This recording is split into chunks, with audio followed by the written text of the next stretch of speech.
አብዛኛው ሰው ነጭ ሽንኩርትን የሚጠቀመው ለቁሌት፣ ለጥብስ ወይም ለወጥ ማጣፈጫነት ብቻ ነው።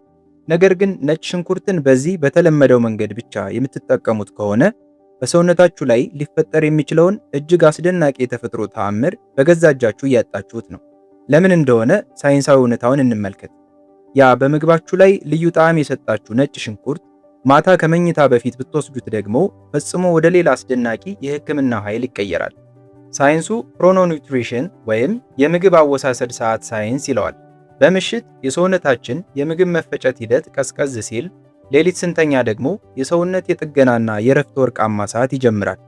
በዚህ ሰዓት ነጭ ሽንኩርት ስትወስዱ በውስጡ ያለው ኃይለኛ የሰልፈር ውህድ ወይም አሊሲን ረጋ ያለና አስተማማኝ የሕክምና ጠብታ ሌሊቱን ሙሉ ወደ ደማችሁ በቀስታ ይረጫል።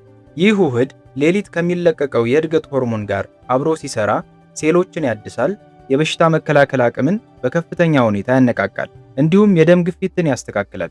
በአጠቃላይ ነጭ ሽንኩርትን ስትመገቡ ዝም ብላችሁ ያንን ጣዕሙ የሚከብድ ነገር እየበላችሁ ሳይሆን በሳይንሳዊ መንገድ ለሰውነታችሁ ሌሊቱን ሙሉ የሚሰራ የጥበቃ አጥር እየገነባችሁለት ነው።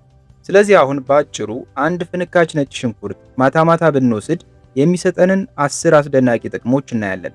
በተጨማሪም በምን መንገድ መውሰድ እንዳለብንና ምን አይነት ሰዎች ደግሞ በፍጹም ነጭ ሽንኩርትን መመገብ እንደሌለባቸው አንድ ባንድ እንመልከት። ከዚያ በፊት ግን እናንተ ነጭ ሽንኩርትን ለጤና ብላችሁ ጥሬውን የመውሰድ ልምድ አላችሁ ወይስ ለጣዕም ወጥ ላይ ብቻ ነው የምትጠቀሙት? አሁኑኑ በኮሜንት መስጫው ላይ ሐሳባችሁን አካፍሉኝ። 10ኛው የነጭ ሽንኩርት ጥቅም የሆድ ዕቃን ሙሉ በሙሉ ይጠግናል፣ እንዲሁም ሰውነታችን በጠዋት እንዲነቃቃ ያደርገዋል። ብዙዎቻችሁ ጠዋት ስትነሱ ሆዳችሁ ተነፍቶ ከብዷችሁ ወይም ንጋት አካባቢ የሆድ መጮህ እያስቸግራችሁ ይሆናል። የዚህ ብቸኛው ምክንያት ምንድነው ካላችሁኝ የሌሊት የምግብ መፈጨት ስርዓታችሁ መዛባቱ ነው። ነገር ግን ማታ ከምኝታ በፊት ነጭ ሽንኩርትን ብታዘወትሩ ይህንን ስቃይ ሙሉ በሙሉ ያስቀርላችኋል። በውስጡ ያሉት እንደ ዳይጀስቲቭ ኢንዛይሞች ያሉ ተፈጥሯዊ አነቃቂዎች በሆዳችን ውስጥ ያሉ ምግቦች እንዳይከማቹና እንዳይበሰብሱ ያደርጋሉ። ነገር ግን ምሳ ሰዓት ላይ ብንወስደው ከሌሎች ምግቦች መብዛት የተነሳ ጥቅሙ ሊሰወር ይችላል። ማታ ግን ሜታቦሊዝማችን በሚረጋጋበት ሰዓት ነጭ ሽንኩርት ልክ እንደ ቆሻሻ መኪና ሆኖ ያገለግላል።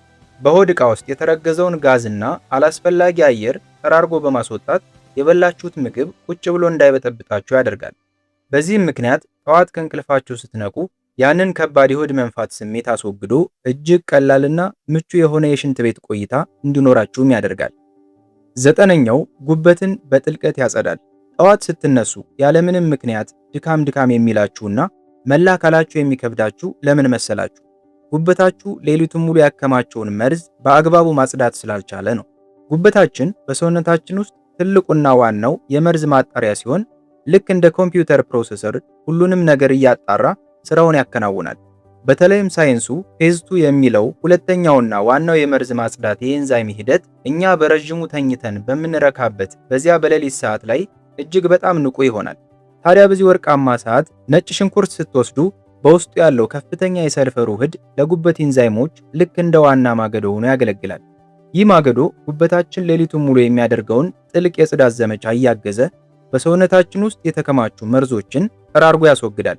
በዚህም ምክንያት ጠዋት ከእንቅልፋችሁ ስትነቁ ቀለል ብሏችሁ በከፍተኛ ጉልበትና ሙሉ ንቃት እንድትጀምሩ ያደርጋል።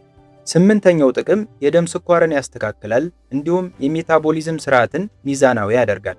ሌሊት ላይ ያለምንም ምክንያት በድንገት ከእንቅልፍ መንቃት፣ ማላብ ወይም የልብ ምት መጨመር ያጋጥማችሁ ይሆናል። ብቸኛው ምክንያቱ ምንድነው ካላችሁኝ እኛ ተኝተን ሳለ የደም ስኳራችን በከፍተኛ ሁኔታ መዋዠቁ ነው። ይህ በሽታ በዝምታ የሚፈጠር የስኳር መዋዠቅ ለኢንሱሊን፣ ለነርቭ መጎዳትና ለተለያዩ የውስጥ አካላት መመረዝ ወይም እብጠት ዋነኛ መንስኤ ነው። ነጭ ሽንኩርት ግን በዚህ ሰዓት ልክ እንደ ደም ስኳር አስተናጋጅ ሆኖ ያገለግላል። ሰውነታችን ለኢንሱሊን ሆርሞን የሚሰጠውን ምላሽ በከፍተኛ ሁኔታ በማስተካከል የደም ስኳርን ሰከን ያደርገዋል። በማታ ምግባችሁ ላይ ጨምራችሁ ስትወስዱት ከእራት ምግብ የሚመጣውን ከፍተኛ የስኳር ጫና በመከላከል ሌሊቱን ሙሉ የደም ስኳር በትክክለኛና በተረጋጋ መስመር ላይ እንዲጓዝ ያደርገዋል። ይህ በተለይ እድሜያቸው ከ50 ዓመት በላይ ለሆኑና የሰውነታቸው የስኳርና ስብ ማቃጠል ብቃት ወይም ሜታቦሊክ ፍሌክሲቢሊቲ እየቀነሰ ለሚሄዱ ሰዎች ፈውስ ነው። ስለዚህ ማታ ከእራት ምግባችሁ ጋር ለምሳሌ በሰላጣ፣ በሾርባ ወይም ቀለል ባለ ምግብ ውስጥ አንዲት ፍንካች ነጭ ሽንኩርት ከትፋችሁ አብራችሁ ተመገቡ። 7ኛው የነጭ ሽንኩርት ጥቅም የሰውነት ቁርጥማትን ያስታግሳል።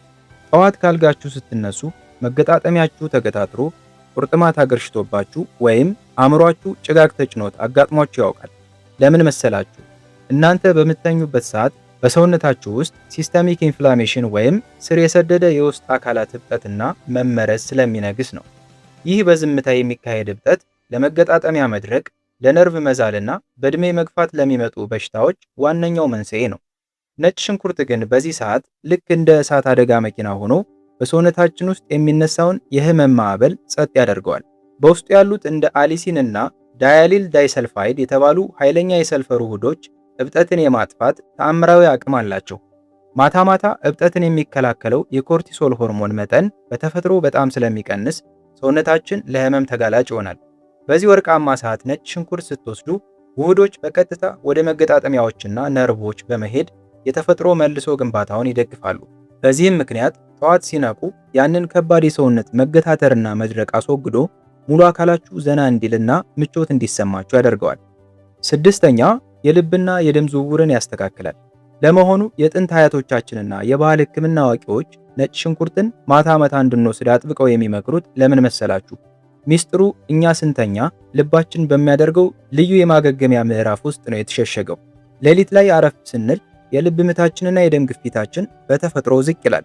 ይህም ልባችንና የደም ስሮቻችን በአንጻራዊ ሁኔታ እፎይታ የሚያገኙበት ብቸኛው የወርቃማ ሰዓት ነው። ታዲያ በዚህ ሰዓት ነጭ ሽንኩርት ስትወስዱ በሰውነታችን ውስጥ የደም ስሮችን የሚያዝናናና የሚያሰፋ ናይትሪክ ኦክሳይድ የተባለ ድንቅ ሞለኪውል በብዛት እንዲመረት ያደርጋል። ይህ ሞለኪውል ልክ እንደ ውሃ ቱቦ ማለስለሻ ሆኖ የደም ስሮችን ይከፍታል። በተጨማሪም ደም ሳይጓጉል ሳይወፍርና ሳይረጋ በሰውነታችን ውስጥ በቀላሉ እንዲፈስ የሚያደርግ መጠነኛ አንቲፕሌትሌት ባህሪ አለው። ይህ ማለት ልባችሁ በምተኛበት ሰዓት ያለምንም አላስፈላጊ ጫናና መወጠር ሙሉ ረፍት እንዲያገኝ ያደርገዋል። 5ኛ በሽታ የመከላከል አቅምን ያሳድጋል። ማታ ስንተኛ ሁሉም ነገር ጸጥ ሲል በሰውነታችን ውስጥ እጅግ አስደናቂ የሆነ የጦር ሰራዊት ዝግጅት ይጀምራል። ሌሊት የበሽታ መከላከያ ክፍላችን አዳዲስ ነጭ የደም ሴሎችን የሚያመርትበት፣ በቀኑ ክፍለ ጊዜ ያጋጠሙትን ባክቴሪያዎችና ቫይረሶች መርምሮ መረጃ የሚያደራጅበትና የውስጥ አካላትን የሚጠግንበት ዋናው የሥራ ሰዓቱ ነው። ታዲያ በዚህ ወርቃማ ሰዓት ነጭ ሽንኩርት ስትወስዱ ለዚህ የሰውነት መከላከያ ሰራዊት ልክ እንደ ዘመናዊ የጦር መሳሪያ ሆኖ ያገለግላል። ሳይንሱ ማክሮፌጅስ እና ሊምፎሳይትስ የሚላቸውን ግንባር ቀደም ተዋጊ በሽታ ተከላካይ ሴሎቻችንን ይበልጥ ንቁ፣ ፈጣንና ኃይለኛ ያደርጋቸዋል። ይህንን ድንቅ የተፈጥሮ ስጦታ በምሽት ለሰውነታችሁ ማቅረብ ማለት የመከላከያ ስርዓታችሁ በዚያ እጅግ ንቁ በሆነው የሌሊት የሥራ ሰዓቱ ላይ ሙሉ አቅሙን ተጠቅሞ የሰውነታችሁን የውስጥ የጥበቃ አጥር ይበልጥ ጠንካራ እንዲያደርግ ከፍተኛ ኃይል መስጠት ነው። 4ኛው ጥቅም የጨጓራና አንጀት ጠቃሚ ባክቴሪያዎችን ይጠብቃል። ሌሊት ላይ እኛ ስንተኛ የሆድ ዕቃችን የራሱን ውስጣዊ መዋቅር የማስተካከልና ጠቃሚ ባክቴሪያዎችን የማምረት ከባድ ሥራ ያከናውናል። በዚህ ሰዓት ነጭ ሽንኩርት መውሰድ በሆዳችን ውስጥ ላለው ስነ ሕይወታዊ ስርዓት ልክ እንደ ምርጥ ማዳበሪያ ሆኖ ያገለግላል። ሳይንሱ ፕሪባዮቲክ ይለዋል። ይህም ማለት እንደ ላክቶባሲሊ ለተባሉ በሆዳችን ውስጥ ለሚኖሩ የጤናችን ዘበኛ የሆኑ ጠቃሚ ባክቴሪያዎች እጅግ ተመራጭ ምግብ የሚሆነውን የፋይበር አይነት በውስጡ ይዟል ማለት ነው። የሚገርመው ግን ይህ የነጭ ሽንኩርት ፋይበር ጠቃሚ ባክቴሪያዎችን ሲመግብ፣ በሌላ በኩል ደግሞ በሽታ የሚቀሰቅሱ ጎጂ ባክቴሪያዎችን አድብተው እንዳይባዙ የሚያደርግ ኃይለኛ ጸረ ተህዋሲያን ባህሪ አለው። ይህንን ልዩ ነዳጅ በምሽት ለሰውነታችን ማቅረብ ጤናማ ባክቴሪያዎች እንዲበራከቱ ስለሚያደርግ የጋዝ መከማቸትና የሰገራ መበላሸትን ያስተካክላል። እንዲሁም በሆድና በጉበት መካከል ያለውን የጤና ትስስር በእጅጉ ያሻሽላል። 3ኛው የነርቭ ጥገና ያካሂዳል። በተለይ ማታ አልጋ ላይ ስተኙ የእጅ ወይም የእግር መደንዘዝ፣ ቅዝቃዜ፣ መውጋት ወይም የመለብለብና የማቃጠል ስሜት ያስቸግራችሁ ይሆናል። ብቸኛው ምክንያቱ ምንድነው ካላችሁኝ ወደ ተለያዩ አካላቶቻችሁ የሚሄደው የደም ፍሰት መዘጋቱና የነርቭ መራቆት ነው። ነጭ ሽንኩርት ግን በዚህ ሰዓት ልክ እንደ ኤሌክትሪክ መስመር ጥገና ባለሙያ ሆኖ ያገለግላል። ሳይንሱ ማይክሮ ሰርኩሌሽን ይለዋል። ማለትም ወደ ረቂቅና ጥቃቅን የደም ስሮች የሚደረገውን የደም ፍሰት የመክፈትና የማሻሻል ልዩ ተፈጥሯዊ ብቃት አለው። ነርቮቻችን ሌሊት ራሳቸውን ለመጠገንና በአግባቡ ለመስራት ያለምንም መቆራረጥ የኦክሲጅንና የንጥረ ነገሮች አቅርቦት ይሻሉ። ማታ ነጭ ሽንኩርት ስትወስዱ ሌሊቱን ሙሉ ወደ ነርቮች የሚሄደው የደም መስመር ክፍት እንዲሆን በማድረግ ነርቮች ራሳቸውን ለመንከባከብ የሚያስፈልጋቸውን ምግብ በበቂ ሁኔታ እንዲያገኙ ያደርጋል። ይህ ደግሞ ያንን የሌሊት መውጋትና እግር ማቃጠል ሙሉ በሙሉ ያስቀራል። ሁለተኛው ጥቅም በእብጠት ምክንያት በሰውነታችን ውስጥ የሚከማችን የውሃ መጠን ይቀንሳል። ጠዋት ከመኝታችሁ ስትነሱ መስታወት ስታዩ ፊታችሁ አብጦ፣ አይኖቻችሁ ተነፍተው ወይም የእግራችሁ ቁርጭምጭሚት አካባቢ አብጦባችሁ ልታዩ ትችላላችሁ። ብዙ ሰው ይህንን እንደ ተራ ነገር ሊቆጥረው ይችላል። ነገር ግን ዋናው ምክንያቱ ኢንፍላማቶሪ ዋተር ሪቴንሽን ወይም በእብጠት ምክንያት በሰውነታችን ህብረ ህዋሳት ውስጥ ፈሳሽ ተከማችቶ መቅረት ነው። ነጭ ሽንኩርት ግን በዚህ ሰዓት ልክ እንደ ተፈጥሮ ስፖንጅ ሆኖ ያገለግላል። በሰውነታችን ውስጥ ፈሳሽ ወደ ህብረ ህዋሳት ውስጥ እንዲሰገሰግ የሚያደርገውን ያንን ስር የሰደደ የውስጥ እብጠት በከፍተኛ ሁኔታ ይቀንሳል። እንደ ሌሎቹ የኬሚካል መድኃኒቶች በሰውነታችን ውስጥ ያሉትን ጠቃሚ ማዕድናት በኃይል ሳይነቅልና ሳይጎዳ የኩላሊትን የሥራ ብቃት በተፈጥሯዊ መንገድ በመደገፍ ትርፍ ፈሳሽ በሽንት መልክ እንዲወገድ ያደርጋል። ብዙ ሰዎች ነጭ ሽንኩርትን በምሽት አዘውትረው መውሰድ ሲጀምሩ ያንን የሰውነት ማበጥና ጠዋት ሲነቁ የሚሰማቸውን የፊት መነፋት ስሜት ሙሉ በሙሉ እንደቀነሰላቸው ይመሰክራሉ። በአንደኛ ደረጃ ያስቀመጥነው የነጭ ሽንኩርት ጥቅም መላውን የሰውነታችንን ሴሎች መልሶ ይገነባል፣ እንዲሁም የኦክሲደንት መከላከል አቅምን በከፍተኛ ሁኔታ ይደግፋል። ሌሊት እኛ አይናችንን ጨፍነን በምንተኛበት ሰዓት ሰውነታችን ወደ ትልቅ የጥገናና የእድሳት ፋብሪካነት እንደሚቀየር ያውቃሉ? አዎ፣ በዚህ ወርቃማ የሌሊት ሰዓት መላው አካላችን የተጎዱ ሴሎችን የመጠገን የዲኤንኤ እድሳት የማፋጠንና የፕሮቲን መገንባት ተግባራትን በከፍተኛ ሁኔታ ያከናውናል። ታዲያ በዚህ ሰዓት ነጭ ሽንኩርት ወስዳችሁ ከሆነ በውስጡ ያለው ሰልፈር ዝም ብሎ የምግብ ማጣፈጫ ኬሚካል ሳይሆን ለሰውነታችን መልሶ መገንቢያ የሚሆን ታላቅ ወርቃማ ጡብ ሆኖ ያገለግላል። ሰውነታችን ይህንን ከነጭ ሽንኩርት የሚገኘውን ሰልፈር እንደ ጥሬ ዕቃ በመጠቀም በሳይንስ ዓለም ግሉታቲዮን የሚባለውንና በሰውነታችን ውስጥ ካለው ሁሉ እጅግ ኃይለኛ የሆነውን ዋና አንቲኦክሲደንት ወይም የሴሎች መጠበቂያ ጋሻ ያመርታል። ይህንን በቀላሉ የሚዋሃድ የሰልፈር ንጥረ ነገር በምሽት ለሰውነትዎ ማቅረብ ማለት ሌሊት ላይ ለሚከናወነው ወሳኝ የሴሎች ጥገናና የቲሹዎች ጥንካሬ የሚሆን ምርጥ ጥሬ ዕቃ በበቂ ሁኔታ በነፃ ማቅረብ ማለት ነው። ለዚህ ነው ይህ ጥቅም በተለይ ዕድሜያቸው ለገፋ አባቶችና እናቶች ላይ የህይወትና የጤና ምንጭ ሆኖ በከፍተኛ ሁኔታ ጎልቶ የሚታየው። ታዲያ ይህንን ሁሉ ተአምር በውስጡ የያዘውን የማታ ነጭ ሽንኩርት ልማድ እንዴት በአስተማማኝና ይበልጥ ውጤታማ በሆነ መንገድ በቤታችን መጠቀም እንችላለን የሚለውን እንመልከት። አዘገጃጀቱ አንድ ትንሽ ወይም ግማሽ የተላጠ ነጭ ሽንኩርት ፍንካች ይጠቀሙ። ነጭ ሽንኩርቱን ዝም ብሎ መዋጥ ሳይሆን በደቃቁ መክተፍ ያስፈልጋል። ከዚያም አሊሲን የተባለው ያ ተአምረኛ ንጥረ ነገር ሙሉ በሙሉ እንዲፈጠርና እንዲነቃቃ ከ5 እስከ 10 ደቂቃ ያህል አየር ላይ ዝም ብሎ ማቆየት እጅግ ወሳኝ ነው። በመቀጠል ከጥቂት ምግብ ጋር ለምሳሌ ከአንድ የሻይ ማንኪያ እርጎ ከንጹህ ማር ወይም ለራት ከምታዘጋጁት ቀለል ያለ ምግብ ጋር ቀላቅላችሁ መውሰድ ትችላላችሁ። ማሩና እርጎ የነጭ ሽንኩርቱን ኃይለኛ ባህሪ በማለስለስ ጨጓራችሁን ይጠብቃሉ። ካልሆነም ጣዕሙንና ጠረኑን መቋቋም ከቻላችሁት ትናንሽ ቁርጥራጮችን በውሃ ዝም ብሎ መዋጥ ሌላው አማራጭ ነው። ይህንን ውህድ በሳምንት ከ2 እስከ 4 ጊዜ ብቻ መውሰድ ሙሉ በሙሉ በቂ ነው።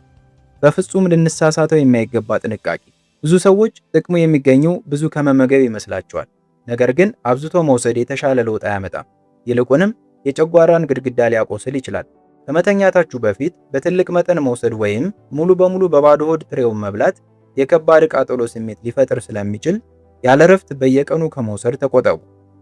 አሁን ደግሞ በፍጹም ነጭ ሽንኩርት መውሰድ የሌለባቸውን ሰዎች እንመልከት። በሰውነታችሁ ውስጥ የጨጓራ ቁስለት፣ ከባድ የቃርና የሆድ ዕቃ አሲድ መመለስ ችግር ካለባችሁ ወይም ደግሞ እንደ ዋርፋሪን ያሉ የደም ማቅጠኛ መድኃኒቶችን በሐኪም ትዕዛዝ የምትወስዱ ከሆነ ይህንን የምሽት ልማድ ከመጀመራችሁ በፊት የግድ ሐኪማችሁን አማክሩ። አንድ ነገር ከተፈጥሮ የተገኘ ስለሆነ ብቻ ኃይለኛ ባዮሎጂካዊ ተጽዕኖ የለውም ወይም ከመድኃኒቶች ጋር አይጋጭም ማለት አይደለም።